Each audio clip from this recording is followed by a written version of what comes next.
ময়মনসিংহের ফুলবাড়িয়া উপজেলায় তারেক রহমান যুব পরিষদের পরিচিতি এবং আলোচনা সভা অনুষ্ঠিত হয়েছে। অনুষ্ঠানে সভাপতিত্ব করেন সংগঠনের উপজেলা সভাপতি আশরাফুল ইসলাম এবং সঞ্চালনায় ছিলেন সাধারণ সম্পাদক আশরাফুল আলম মাস্টার। বিস্তারিত থাকছে মনিরুজ্জামানের তথ্যচিত্রে। প্রধান অতিথি হিসেবে উপস্থিত ছিলেন মা মাটি মানুষের নেতা এবং ফুলবাড়িয়ার জনপ্রিয় ব্যক্তিত্ব আক্তারুল আলম ফারুক। প্রধান বক্তা ছিলেন তারেক রহমান যুব পরিষদের কেন্দ্রীয় চেয়ারম্যান শফিউল বাদশাহ শিপন। বিশেষ অতিথি হিসেবে বক্তব্য রাখেন মহাসচিব আরিফুল হাসান শিমুল, কেন্দ্রীয় সহসভাপতি এবং ময়মনসিংহ দক্ষিণ জেলার সভাপতি হাজী আব্দুল আজিজ, দক্ষিণ জেলার সাধারণ সম্পাদক শেখ রিটন।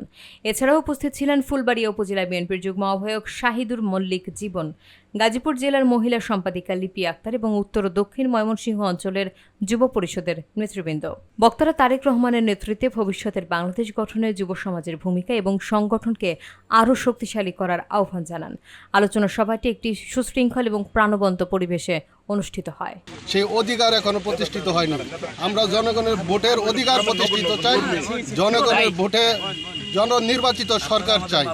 বলতে চাই আগামী দিনে নির্বাচিত করে আমাদের ভোটের অধিকারকে ফিরিয়ে দেওয়ার জন্য তারেক রহমান যেন আগামী দিনে বাংলাদেশে প্রধানমন্ত্রী হতে পারে সেই সুযোগ করার জন্য প্রয়োজন লাগে আবারও আমরা সংগ্রাম আন্দোলন করার মাধ্যমে এই প্রেস মিডিয়ার মাধ্যমে বাংলাদেশের 64,000 গ্রাম বাংলার জনগণকে একটা মেসেজ দিতে চাই। এই তারেক রহমানের পদযাত্রা, তারেক রহমান যুব পরিষদ এই সংগঠনের পদযাত্রা এবং এই সংগঠনের সংগঠিত হচ্ছে শুধু একটা উদ্দেশ্যে, সেটা হচ্ছে আমরা বাংলাদেশের প্রতিটা গ্রামে প্রতিটা